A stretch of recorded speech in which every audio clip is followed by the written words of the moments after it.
Бүгін Аларча мамлекеттик резиденциясында соттук реформа боюнча кеңештин 3-чү жыйыны өттү. Өлкө башчы реформа боюнча алдыга жылыштар бар экенин айтуу менен ошол эле учурда бул тармакта кандайдыр бир өчүрүштүктөр, кемчиликтер бар экенин дагы калыпка чыгарган жок. Мына ошондой эле сот реформасы менен экономика, инвестиция жана бүт мамлекеттин тагдыры дагы дал ушул сот системасы менен байланыштуу деген дагы сөздөр айтылды.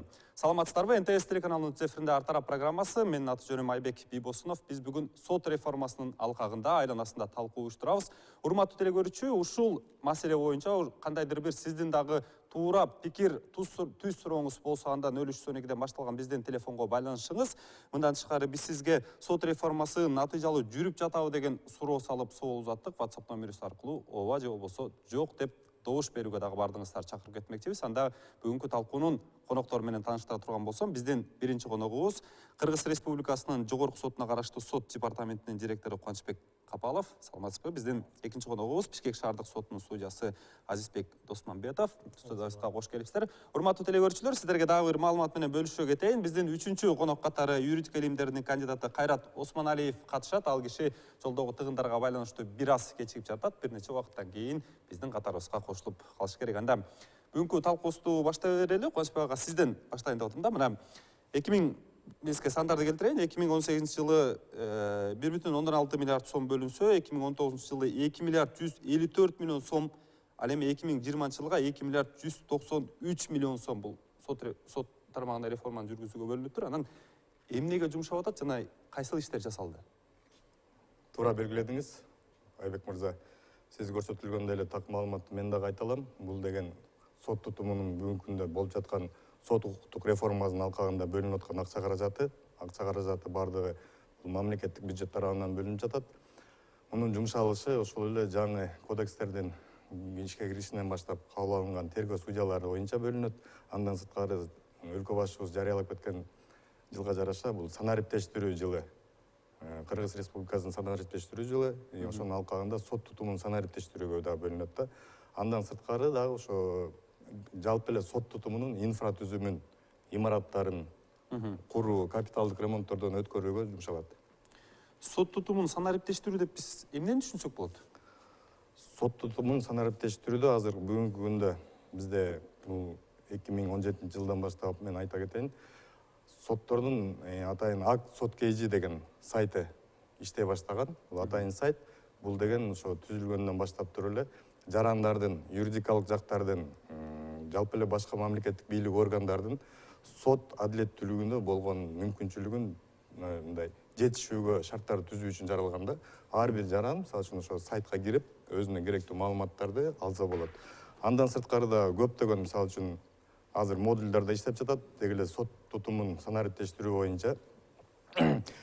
Негизинен бул орусча аталышат, көп программалардын баардыгы орус тилинде. Андан сырткары мен кыргызча айтайын. Сот тутумунда сот автоматташтырылган маалыматтык тутум иштеп жатат. АИС суда деп айтылат, орусча айтылышы. Бул жерде баягы ичинде ар кандай модулдар бар, иштерди автоматташтырылган түрдө бөлүштүрүү. Андан сырткары дагы көптөгөн бандай сот отурум залдарын аудио-видео фиксация орнотуу комплекс. Бул аудио-видео протоколдоштуруу комплекси деп кыргызча которуп атабыз. Аларды ишке киргизүү боюнча. Андан сырткары сот адилеттигин аралыктан жүргүзүү системасы, сотко чакыруу кагазы сервиси, соттук иштерди кароо графиги сервиси, соттук документтер менен таанышуу сервиси, ошондой эле жеке кабинет сервистери дагы бүгүнкү күндө иштеп баштады да. Ошол эле кезде сот аткаруучулардын иштерин автоматташтыруу боюнча сот карызкорлордун жалпы регистри боюнча да атайын программа бар. Сот актыларынын жана мамлекеттик регистри дагы бүгүнкү күндө иштелип жатат. Азиз ага, мен сизге суроо берейин деп атам. Жана эфир алдында мен сизден сураганда, сиз ошо 10-15 жылдан бери сот системасында жүргөнүңүздү мага айттыңыз. Анан мен сизден сураганым, азыркы мына бир нече жылдан бери жүрүп аткан реформаны судьялар жон терүүсү менен сезип байкап атасызбы, кандайдыр бир жылыштар болуп атканын, өзгөрүүлөр болуп атканын? Албетте мүмкүн өзгөрүүлөр болуп атат да. Негизи өзү реформа дегенде бул баягы жакшыртуу дегенди билгизет да. Мисалы, эгер баягы арка же тарыхты карасак, убагында сот эгемдүүлүгүнөн кийин бир топ мыйзамдар кабыл алынган. Бул деген баягы сот кеңеши да, мына жанагы соттук департаменти буга чейин Минюстка карамагында болгон. Керек болсо биз билебиз, мына санкция кишини камоо да, же анын эмесин эркигин ажыратуу жагы ишти караганга чейинчи. Ал деген мурда прокурордун эмесине кирчи укугуначы. Кийин ал деген баягы биз эл аралык конвенцияга кабыл алгандан кийин, ратификациялагандан кийин ошол биздин ички мыйзамга өзгөртүүлөр кирип, тактап айтканда уголовдук процесс кодексине ошол деген кайта сотторго караа келген. Бул деген баанын себеби деген ошол адамдардын укук кызыкчылыгын коргоо да, биринчиденчи. Ошол себеп болгон да. Эми азыр деле жаңы укуктук процесстик кылмыш процесстик кодекси кабыл алгандан кийин жаңы институт пайда болду. Тергөөчү сот дегенчи. Бул институт деген ошол тергөө амалдары жүрүп жатканда же тергөө жүрүп жатканда ошол адамдын укугун же кызыкчылыгын коргоо себебинде, максатында ошол сот, ошол институт пайда болгон да. Керек болсо ошол себептен да буга да акчалай эмелер керек да, каражаттарчы. Ошого да каражат кетип атат ага делечи. Азыркы акыркы 2-3 жылдан бери реформа деп айтылып аткан реформанын эмне артыкчылыктарын сиз белгилей аласыз? Мисалы, мына боол көрүнүш өзгөрдү эле, сот тармагына кандайдыр бир жылыштар болду же болбосо жылыш болушуна себепчи болду деп кайсы көрүнүштү айта аласыз? Азыр аны айтыш кыйын, себеби деген айтып атпаймынбы? Вот ушул жылдын январынан баштап жаңы кодекстер кабыл алынган. Бул кодекстердин себеби деген биринчи баягы соттордун жумушун жакшыртуу эмес, сиз айткандайчы. Бул деген адамдардын укугун жана кызыкчылыгын коргоо себебинин максатында кабыл алынган мыйзамдар. Бул деген баягы бизге сотторго жеңил болбосун эмес, бул деген баягы элге жеңил болсун депчи. Элдин кызыкчылыгын сактоо максатында түзүлгөн мыйзамдар да. Эми булардын алып барышы баягы бүгүн да айтып кетип атат, баягы кемчиликтер бар экен, жаңы өзгөртүүлөр киргизилип атат депчи. Ошолорду жакшыртуу, кайта ошол эле жакшыртуу максатында. Жаңы реформа кабыл алгандан кийин бул баягы түздөн түз эле баягы жакшы эле иштеп кетпейт да. Жаңы реформадан кийин бул жаңы мамиле, жаңы система. Буга көнүш керек, буну көрүш керек, буну иштеш керек. Ошондун аягынан баягы кайсы жагы кемчиликтер бар, акырын көрүнүп, эми азыр ошону кайтадан эле жакшыртуу максатында өзгөртүүлөр киргизилип жатпайбы? Урматтуу эле көрүүчүлөр, биз буга чейин айткан юридика илимдеринин кандидаты Кайрат Осмоналиев биздин талкуубузга келип кошулду. Кайрат ага, саламатсызбы? Кандай келип алдыңыз? Доктор. Кечиресиз, юридика илимдеринин доктору, кечиресиз. Анан мен сизди дароо талкуубузга кошоюн деп атам да, ушул реформа боюнча сиздин оюңузду бергим келип атат азыр. Эми мен деле кошулат элем, бир топ өзгөрүүлөр киргизилип атат. Керек болсо жаңы укуктук база. Эми жаңы кодекстер менен кичине шашып кеттик деп ойлоп атам, анткени азыр көрүп атабыз канча бир мыйзамдын ошо долбоору киргизилип атат талкуудан, кайрадан да. Ошол эле кылмыш жаза кодекс, ошол эле процесстик кодекске киргизилип атат. Анан биздин укук коргоо органдар азыр, мисалы, ошол тергөөнү алсак, азыр аябай мындай кыйын абалда болуп атат да. Бир топ кемчиликтер илинип калды, бирок бул кемчиликтер негизи ошол эле керек болсо Казакстанда алар мурунураак баштаган, 5 жыл мурун да. Ошол эле Украина үлгү деп алынган болчу да. Биздин ошол жаңы кодекстердин разработчиктердин ошол кыйынчылыктарды, ошол кемчиликтерди негизи анализдеш керек болчу. Биз аны карабай, шашылыш түрдө карама каршылыктарды көңүл бурбай кабыл алдык. Эми сот система, укук коргоо система албетте ошол кодекстерди азыр пайдаланып атат, бирок кемчиликтер аябай көп. Ошон үчүн мен ойлоп атам, чын эле шашылыш түрдө мындай кеңири талкууда өткөрбөй кабыл алынган туура эмес. Ошол эле биздин жогорку кеңештин жашай бересизби же болбосо кайра өзгөртүш керекпи? Эми бул процессти өзгөртүп, жана Кытайда өзүңөр билесиңер да, эң жаман жанагы ошо реформанын же перемена доорунда жаша деген ошондой бир эме болгон да. Ошон үчүн эми бул системаны албетте реформаны өткөрүш керек. Бирок мындай кардиналдуу дайыма постоянно ошондой реформа өткөргөндө бул эксперимент катары болуп атпайбы? Бул системаны экспериментке киргизбеш керек. Но эгер реформаны өткөргөндөн кийин анан эртең муну бул туура эмес экен, эртең жаңы реформа баштайбыз деп биз ошондой болуп атпайбызбы? Мына Кыргызстан 90 канча эмелерин 94-жылдан мен билгендей бир топ жана указдар, президент указдар кабыл алган болчу да. Ошол сот реформанын ошо фокусу эме сот системасына болгон туурабы, башка укук коргоо органдарга караганда. Анан 2012 жылы концепция кабыл алган болчу да, сот системанын реформасын. Ошол негизинде эле иштеш керек болчу. Эми мен бияка баратканда өзүм эле ошол токтом системасын карасам, бизде 2014-2017 жылдарга ошол сот тутумунун өнүктүрүү мамлекет максаттуу программасы ошол кабыл алган болчу да. Бир топ каражат бөлүнгөн болчу. Президент деле айтып атат, билебиз да. Бир топ эме жанагы цифровизация деп атабыз. Ошол эле жанагы компьютеризация, ошол эле жаңы имараттар да, ошол эле жаңы жилье немелерин чечилип атат. Бирок натыйжасын пока көрбөй жатабыз да. Каражат максаттуу колдонулдубу? Анан ошол программаны кантип ишке ашырды, кандай эме натыйжа болду? Сөзүңүз каралды, азыр айтылган сөздөргө айыспага мына жооп берем деп атат окшойт. Же кошумчалайсызбы? Мен кошумчалайт элем да. Сот реформа болгондо, бул деген реформа бул сот үчүн болбойт да. Бул деген эл үчүн да. Адам укугунун кызыкчылыгын коргоо себебинде койгон. Мындай айтып атасыз, имараттарды капиталдык ремонт болуп атат, жаңы имараттар салынып атат. Бул деген сотторго салынган жок да.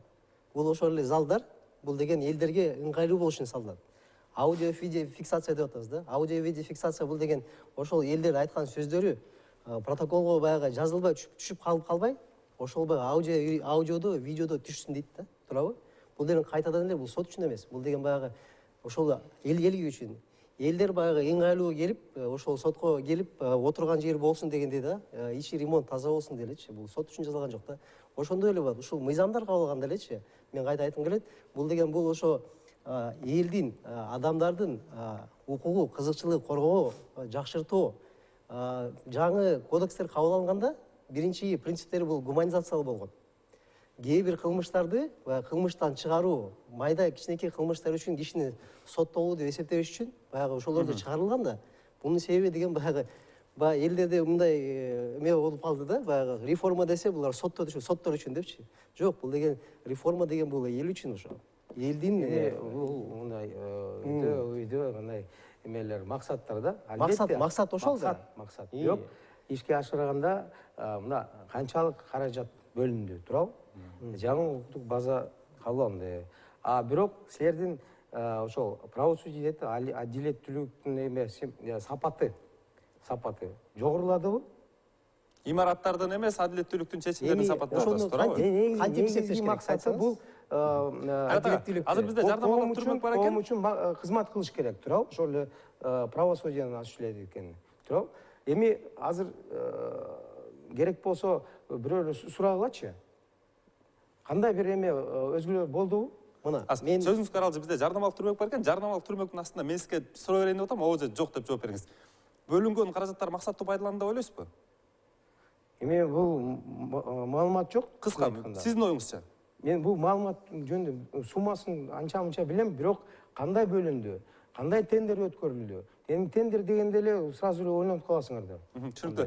Урматтуу телекөрүүчүлөр, сиздер НТСтен ар тарап программасын көрүп атасыздар. Биз бүгүн сот реформасы жөнүндө сөз кылып жатабыз. Бизден алыстабай туруңуз. Чакка жардамалык түрмөктөн кийин кайра талкуусун улантабыз.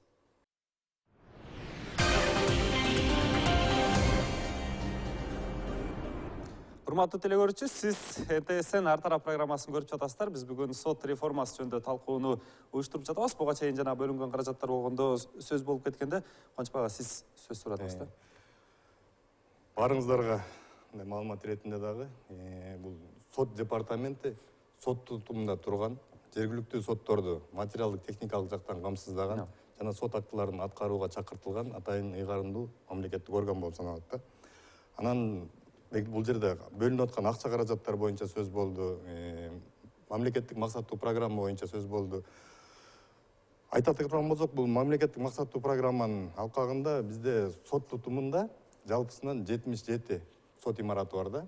Бунун ичинде жергиликтүү соттор бар, жогорку сот бар, конституциялык сот бар, сот департаментинин областтык башкармалыктары бар, тартип комиссиясы жайгаштырылган, ошол эле судьялардын кеңеши жайгаштырылган имараттар бар, соттук аткаруучулар кызматтарынын, приставдардын имараттары жалпысынан келип туруп 77 имарат да. Бүгүнкү күндө бирок сот тутумуна ылайыкташтырылып салынган имараттардын саны өтө аз. Сот департаментинде уже сотко ылайыкташтырылбаган имараттарда өз ишмердүүлүгүн жүргүзүп келе жатышкан да. Ошо максаттуу мамлекеттик программанын алкагында капиталдык ремонттордон өткөрүп, бүгүнкү күндө 90% имараттар капиталдык ремонттордон өткөрүлдү. Бул жерде залдар кошулду, кабинеттер кошулду. Ошо сот ишмердүүлүгүн уюштурууга кайрадан профилдештирилип, реконструкциядан өттү да көпчүлүк биздин имараттар. Ошол эле азыр жанагы санариптештирүү боюнча айтып атабыз. 68 жергиликтүү соттун бүгүнкү күндө 20 сотунда 80 зал толук ошо комплекс менен аудио, видео протоколдоштуруу комплекси менен жабдылды. Азыр эми 2019 жылга дагы 112 миллион сомго тендер өткөрүлүп, дагы 48 жергиликтүү соттун 77 залдын жабдылуунун алдында турабыз. Кайсы жылдары баардык ушундай фото, видео каражаттары менен жабдылып бүтөт, кайсы жылдары? Бул 2021 жылга чейин толук айыгына чыгыш керек. Азыр биз, Кудай буйруса, 2020 жылдын май айына чейин бул аудио, видео протоколдоштурууну баардык жергиликтүү соттордун имараттарына жайгаштырабыз. Түшүнүктүү. Азиз ага, бизге дагы бир суроо берейин деп атам. Мына жана тартип комиссиясы боюнча мен жаңылбасам, акыркы 2 жыл ичинде 90 судьяга чара көрүү чечими кабыл алынган экен. Анын ичинен 170 судьяга эскертүү, 14-үндө болсо сөгүш берген экен да. Бул дагы кандайдыр бир 190 судья. 190 деп. Мен жаңылбасам 170 деп маалымат алып атам. 190 жалпы. 190 деп. Түшүнүктүү. Анан муну кандайдыр бир деңгээлде караганда бул дагы бир сотторду адилеттүүлүккө чакыруунун бир көрсөткүчү болушу мүмкүн. Ошол эле учурда бул сан көбүрөөк эмеспи негизи? Бул боюнча көбүрөөк деп айтыш деле кыйын. Негизинен кече күнү ошо 95 жылдыкта өлкө башчысы өзүнүн куттуктоо сөзүндө да баса белгилеп кетти. Бул жерде мамлекет тарабынан бардык шарттарды ошо сот укуктук реформанын алкагында жүргүзүүгө акча каражаты бардыгы санариптештирүүгө мамлекеттик бюджет тарабынан табылып атат. Бирок ошол жерде ар бир адамдын өзүнүн абийиринде деп дагы айтты. Ооба, ооба. Бул сот анан жанагы таптакыр эле эч ким тартиптик чарага тартылбаса дагы бул деген мындай акылга сыйбаган нерсе болуп калат да. Ар ким ошо өзүнүн ишмердүүлүгүндө кетирген кемчиликтери боюнча ошо тартиптик жазага тартылып атат деп ойлойм мен. Кайда кошумчалайсызбы? Мен да кошумчалап кетет элем. Суроо башында мага сураган эле. Ошону сиз айтканыңыз туура. Бирок ошондой эле бул деген бирок бул жерден бир санын айтылган жок да. Канча адам ошол дисциплинардык комиссия кайрылган. Ошол канча киши баягы дисциплинардык эмеге алынсачы, негизинен ошону бир 10го эмес 20га да көбөйтсө болот да, канча киши кайрылат. Ошонун арасынан канча бир процент эле ошондой дисциплинардык эмеге илинип атат да. Эми бир жагынан башка санды айткым келет. Ар бир биздин өлкөдө ар бир судья жалпысынан бир айда эгер жалпыласак бир 40 иш карайт. 40 ишти караганда бир процессин бул бүтүп калбайт да. Бул деген канча нече процесс болот. Канча нече ошол сот баягы ошол жерде элдердин тараптардын эмесин угат, өтүнүчтөрүн карайт. Ошол учурда дисциплинардык комиссия ошол соттун процесстик эмелерди, процедураны судья сактайбы, сот сактабайбы, тараптарга орой мамиле кылабы, кылбайбы, келтирген өтүнүчтөрдүн процедура же процесстик мыйзам туура каралабы, каралбайбы, ошол жагын карайт да дисциплинардык комиссия. Ооба. Кабылган чечими болсо, бул деген жогорку инстанция карайт. Ал туурабы, туура эмеспи? Бул деген баягы жогорку экинчи апелляциялык же кассация карайт да. Ошол үчүн өтө маанилүү бир эме болуп атат да маселе. Бул туура айтасыз. Эми 190 жана эме арыздар каралыптыр да, ошонун 170-и эми канча судья бизде бар, 457. Ошонун канча 40% ушундай бир дисциплинардык чара көрүлгөн. Кемчиликтерди кетирип атат туурабы? Да, бул жана төмөн сапаттын ошо далилеси негизи. Экинчи момент да, айтып атасыз, эгер мисалы биринчи инстанциядан мыйзамсыз туура эмес чечимди кабыл алса, экинчи инстанцияга кайрылып, аяктан ошо жокко чыгарып, андан кийин дагы үчүнчү жогорку сотко кайрылгандан кийин ошо жогорку сот чекит койгондо ошондо бир суроо туудурат да. А эми бул биринчи инстанция эмне үчүн ушундай мыйзамсыз чечим кабыл алды? Жоопкерчилик жок, билесиңер да. Көпчүлүгү анткени биздин сотторубуз абсолютно көз карандысыз болуп атат да. Бул же мыйзамдан коркпойт, же этикадан коркпойт, же Кудайдан коркпойт, коомдон коркпойт. Ошондой болуп калды. Мына одоно мисалы аябай көп болуп атат. Ошол эле жакында эле жана ГРСтин бир паракорчунун экинчи инстанциянын судьялар ошол прокурордун өтүнүшү менен Насирбек Алмамедов айтып атат ошо жаңылбасам. кое берип коюшту. Атын айталы. Мына 180% башкача чечим болуп атат. Бирок эч кандай иш чара жок бул судьяларга. Анткени булар көз карандысыз. Ошол эле УКМК ошол Алмаматов күнүгө 100 000 сом өзүнө кандай пара жол менен табат деп билдирген болчу да. Азыр жаңылбасам бизде бир чакан телефондук байланыш бар экен. Эгер урматтуу эле көрчү бизди угуп аткан болсоңуз, анда сурооңузду же болбосо пикириңизди билдирсеңиз болот. Алло, саламатсызбы? Кутман, саламатсыңар. Угуп атасызбы? Угуп атабыз сизди. Менде мындай суроо бар эле, мындай азыр айтып атпайбы, канча көп деген бир миллион сомго жанагындай видео наблюдение койдук, аудио наблюдение койдук депчи, ошолордун өзүңөр деле мына кандай ойлойсуңар? Ошондон койгондон канча көп деген миллион сомдор кетсе, ошодон бир тыянак чыгабы ошодон? Ошонун баардыгы азыркы жүргүзүлүп жаткан ушу санариптештирүү, деги эле сот тутумун санариптештирүү боюнча акча каражаттары кетип атканды баардыгы ушул адам укугунун сакталышын, конституциялык жанагы укуктарын баарын мындай коргоо максатында коюлуп аткан иш-чаралар да буларчы.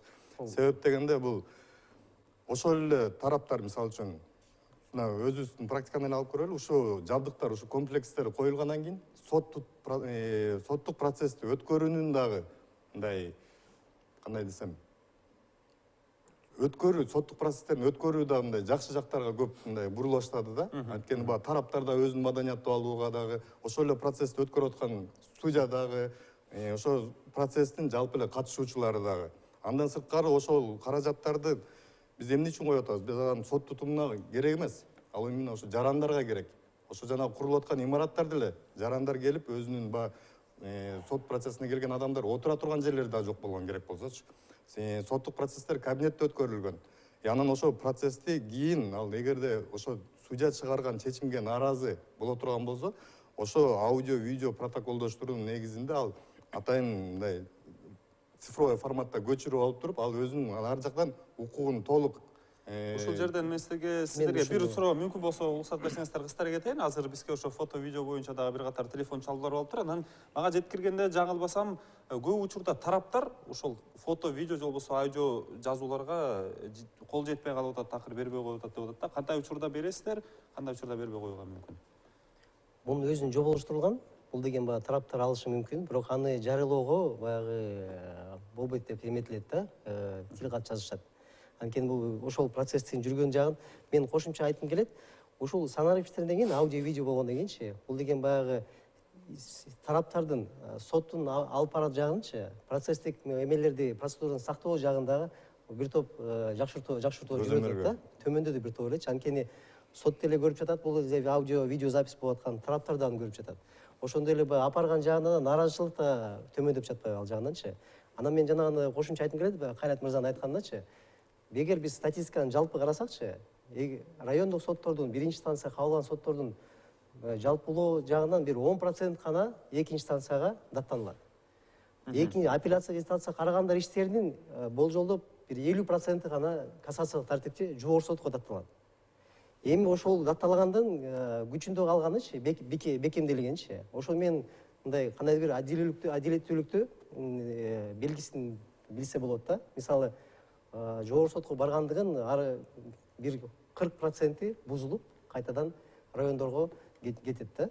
Ошон үчүн айтпаймынбы, эгер процент деп карасак, бул бир топ эле аз көпчүлүгү, мисалы да, ошол соттун курамасы мыйзам негизинде иштейт. 70-80% да.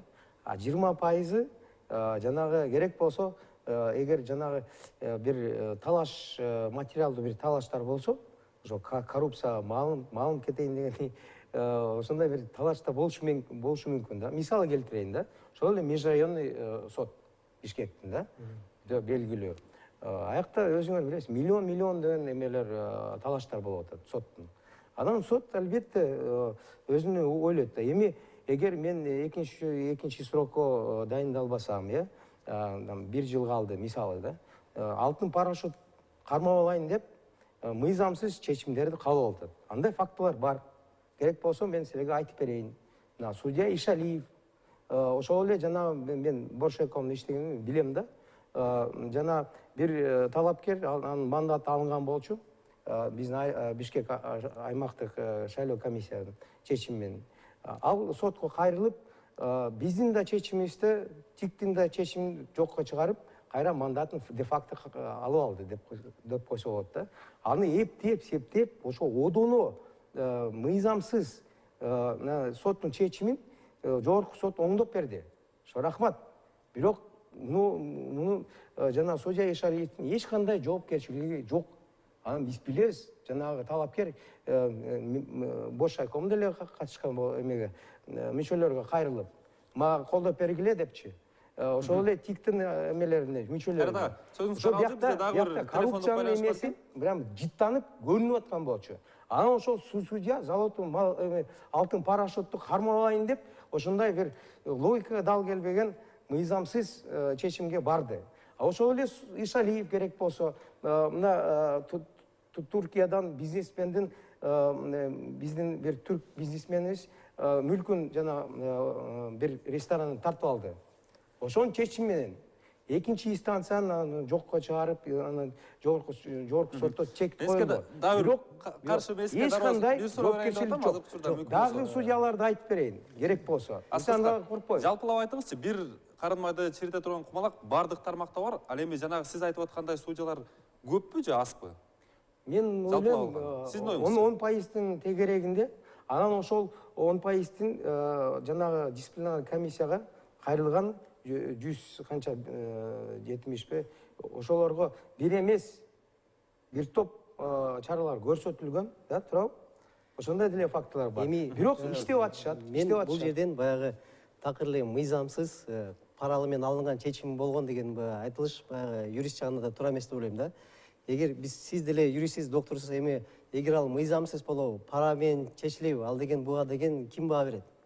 Бул деген ким баа бериш керек ага?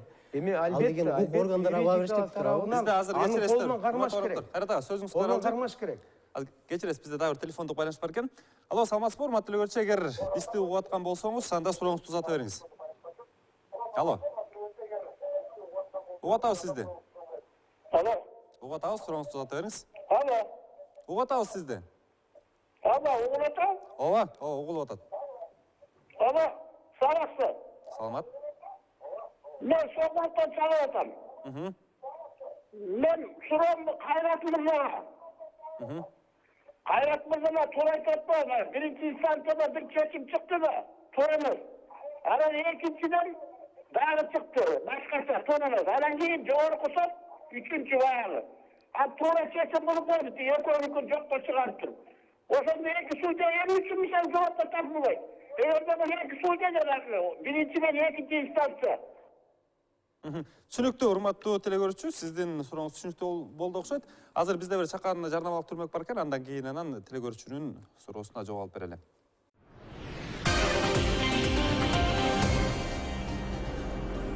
Урматтуу телекөрүүчү, талкуубузду улантабыз. Буга чейин бизге байланышып суроо узаткан телекөрүүчү негизи жоопкерчилик маселесине кайрылды окшойт.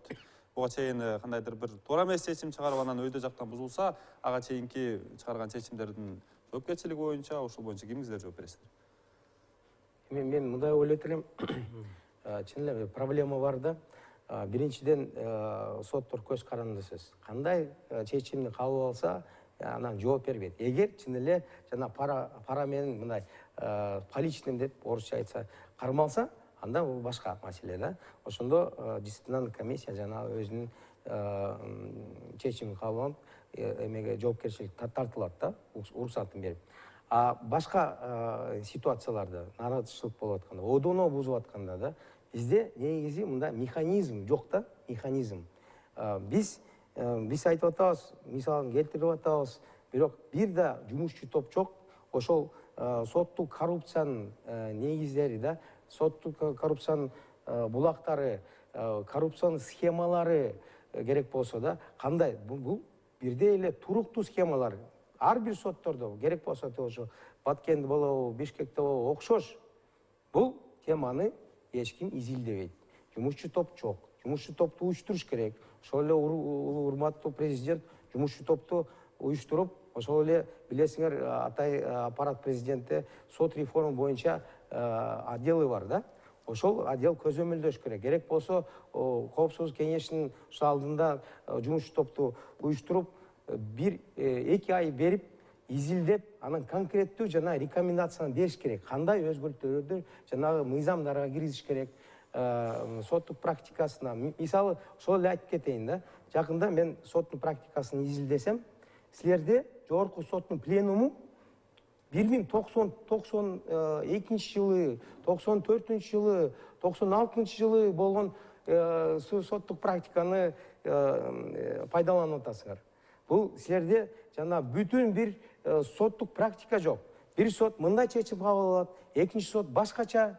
Бизде ушундай бир топ ушундай карама каршылыктар көп. Анан жогорку сот өзүнүн функциясын аткарбай атат. Азыр мен жана жоопкерчилик жүзүндө айтып кетейин. Мына биздин мыйзамдар деген Конституцияда биринчи инстанция, апелляциялык инстанция жана кассациялык инстанция караштырылган, туурабы? Бул деген 3 тепкичтик инстанция деп эсептелинет. Эгер биз эл аралык мыйзамды карасак, конвенцияларга биз кабыл алганчы, ошол мыйзамдарда конвенциялар айтылып келатат. Сот деген өзүнүн чечим кабыл алганда, өзүнүн ошол кабыл алган чечимине кийин апелляция тартипте, кассация тартипте даттанышы мүмкүн, ошондой болуш керек деп жазылып турат. Бул деген эл аралык практика. Бул деген Кыргызстан өзү алып калган жок. Биз буну карасак, Совет учурунда деле ошондой болчу. Совет учурунда экинчи инстанция, үчүнчү инстанция бул баары каралган. Бунун себеби деген баягы эгер биринчи инстанциянын чечими кандайдыр бир туура эмес болуп калса, процесстик мыйзамдар бузулуп калса, материалдык нормалар бузулуп калса, кийинки инстанция буну кайтадан карап туурабы, туура эмес мыйзамчылыгын текшерет. Ошону караштырылган. Бул деген баягы илгертен бери бар. Бул деген бизде гана эмес, бүт өлкөлөрдө бар. Ал түшүнүктүү. Ошону айтпайм. Анан кийин эгер өзүңүз элестеңер, эгер мына биринчи инстанция сот чечим туура эмес калды, экинчи мисалы сиз да, азыр айтып атпайсызбы? Колдоп коет. Сиз айтып атпайсызбы? Сиз айтып атасыз. Жок, бул деген мыйзамсыз депчи. Бул деген сотко жоопкерчилик каралыш керек депчи. Анда эч ким сотко иштеп келбейт да. Ооба. Туурабы? Кандай болот анда? Соттагы аябай көз каранды болуп калган. Анда көз каранды болуп калат. Анда өйдөнкү инстанциядан көз каранды болуп калат. Өйдөнкү инстанция менин чечим кандай кылат? Мыйзамдан көз каранды болуш керек. Жок, карасаңыз. Бул сот наоборот мыйзамдан көз карандысыз болот. Бул деген ошол деген эл аралык принциптерден бири. Сот деген көз карандысыз болуш керек, чечим кабыл алууда. Туура принцип. Бирок биздин мына Кыргызстандын биздин конституцияны башкача көрүп атат. Конституцияда принциптер бар да. Ошол принцип негизинен мыйзамда Ошол кабыл алынган принциптер да. сакталып атабы? Сакталып атат. Сиз өзүңүз айтпайсызбы? Сот деген чечим кабыл алууда көз карандысыз деп. Эгер болуш жана керек да. материалдуу меркантильный деп коебуз, бир кызыкчылык болбосо, көпчүлүгү 80-90% эч кандай чатагы жок, биринчи инстанция ошо менен бүтүп калат. 90%. 90% деп коелу. А бирок жанагы 10%-ты аякта жанагы талаш болсо, материалдык талаш болсо, же коррупциянын издери болуп атса, анда биз көрүп атабыз. Одону соттун эмелеринин принциптери бузулуп атат. Ошолорго иш-чараларды көрсөтүш керек. Бул моундай соттолорду, судьяларды просто эле жазалап салыш керек да. Кубанычбек ага, мен сизди талкууга кошоюн деп атам. Мына буга чейин бергели элек, жана соттун имараттарынын сапаттары жогорулатылды деп. Ошол эле учурда чечимдердин сапатынын жогорулашына кандай шарттар коюлду, эмне маселелер чечилди жана келечектеги пландар боюнча мүмкүн болсо? Жана сөзүмдүн башында да айтып өтпөдүмбү, сот департаментинин милдети боюнчачы, өзүнө жүктөлгөн милдеттери боюнча. Бул жерде бизде жергиликтүү соттордун материалдык техникалык жактан камсыздоо, андан сырткары ошо соттун мыйзамдык күчүнө кирген актыларын аткаруу бизге жүктөлгөн да. А чечимдер боюнча азыр дагы фото деп дагы айтып кетип атасыздар, телекөрүүчүлөрдөн дагы суроолор болду.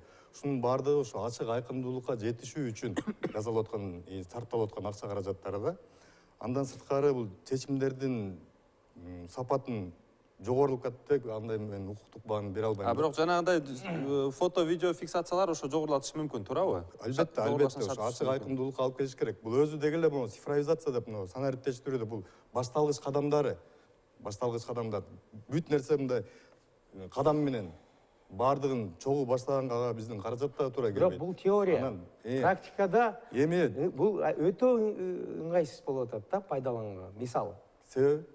Себеп айтып атпайбы. Тил жана расмий тилинде эмеге судьяга кайрылыш керек, анын уруксатын алыш керек, анан ал дагы ойлонот, можно, не можно депчи.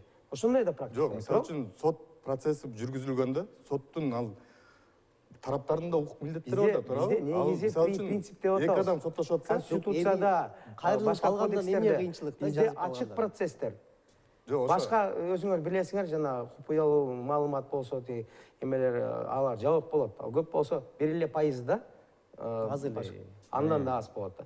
99% ачык өтүш керек. Керек болсо ачык десек, мен мисалы Бишкекте отуруп, эгер менин кызыкчылыгым болсо, Баткенде болуп, Баткендеги соттогу, райондук соттогу эмне болуп атканын онлайн көрүшүм, ошондой ошого жетишкенге аракеттер жүргүзүп атабыз. Аракет кылып атасыңар. Аракет кылып атабыз ошолордун баардыгына. Мына мен кечирип коюңуздар, өзүм айтып коеюн, өзүм заманбап тажрыйбадан, эл тажрыйба. аралык стандарт. Кээде тараптар суранат. Онлайнда мен видео тартса болобу депчи. Бир тарап суранат да өтүнүч келтирет. Ошол эле учурда башка тарап дайыма каршы чыгат. Жок, тартылбасын депчи. Эми бул процесстик мыйзамда бул деген баягы сот чечет дечи. Бирок сот чечкенде тараптардын ой пикирин сурап, анан гана чечилет да. Анан эгер мисалы сиз каршы чыгасыңар, кантип сиздин укугуңузду, кызыкчылыгыңызды бузуп туруп, жок тартылсын деп айтат. Санариптин дагы бир жакшы жери бул аралыктан сот процессин өткөрүүгө дагы шарттарды түзүүгө азыр мүмкүнчүлүктөр жаралып жатат да. Мисалы бүгүнкү күндө Бишкекте боло турган процесске ошол эле бир алыскы райондо айталып, ошол жерден туруп өзүнүн көрсөтмөсүн бергенге дагы болот да. Ал жерде да жана видео конференция байланыш онлайн ошол режимде аралыкта туруп дагы ошо сот процессине катышканга жөнүндө мындай мүмкүнчүлүктөрдү жараткан жатабыз да. Кайрат агам, маселени эми өйдөрөөк карай турган болсок, биз буга чейин да сиз нараачылык билдирдиңиз. Тандап алгандан кийин эмес, тандаганда мүчүлүштүктөр барбы же болбосо сот тандоо боюнча мен сиздин оюңузду уккум келип атат да негизи. Тандаганда кемчилик кетирген жоксузбу? Эң негизгиси ушуну айтып бериңизчи. Албетте, жана 170 жана дисциплинарный чара бул негизи сот тандоо кеңешинин брак деп коет орусча, төмөнкү сапанын жумушун далилеси. Анткени 457 дедиңиз судья. Жергиликтүү соттор. Жергиликтүү соттор. Мейли 34пү? 503. Жумуштан алынуу жагы бир 9 эле киши да. 9 эле киши да. Ошо биринчиден да. Ошол 9 киши мүмкүн баягы сиз айткандай да. Бул мисалы мен бир долбоордо иштегенде 10 жыл мурун биз сунуштаганбыз бул механизмдичи, сот тандоо кеңешти.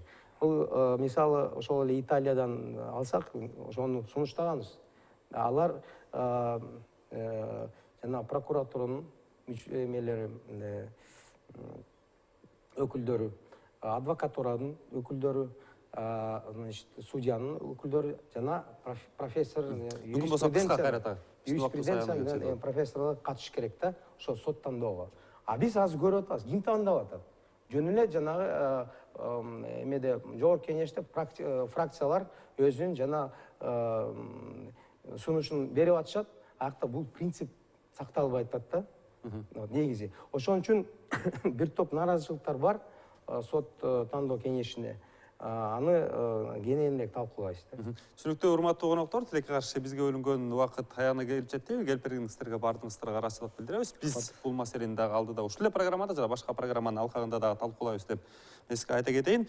Анан буга чейин урматтуу эле көрүүчүлөр, биз сиздерге сот реформасы натыйжалуу жүрүп жатабы деп суроо узатканбыз. Азыркы учурда ооба деп 41 адам, ал эми жок деп 146 адам жооп берген экен. Буга чейин белгилегендей, өлкөнүн өнүгүшү, экономикалык көрсөткүчтөр, көрүнүштөрдүн баардыгы дал ушул сот реформасынан көз каранды деп айтып келе атабыз. Эми реформасы жүрүп атат деп бийликте турган адамдар жана ошондой эле сот тармагынын өкүлдөрү дагы айтып атышат. Биз азырынча ишенип туралы. Ал эми реформанын кандай болгонун келечек ар дайым көрсөтөт жана өз баасын берет. Сиздер НТСтен ар тарапты көрдүңүздөр. Аны мен Айбек Бийбосунов алып бардым. Аман туруңуз.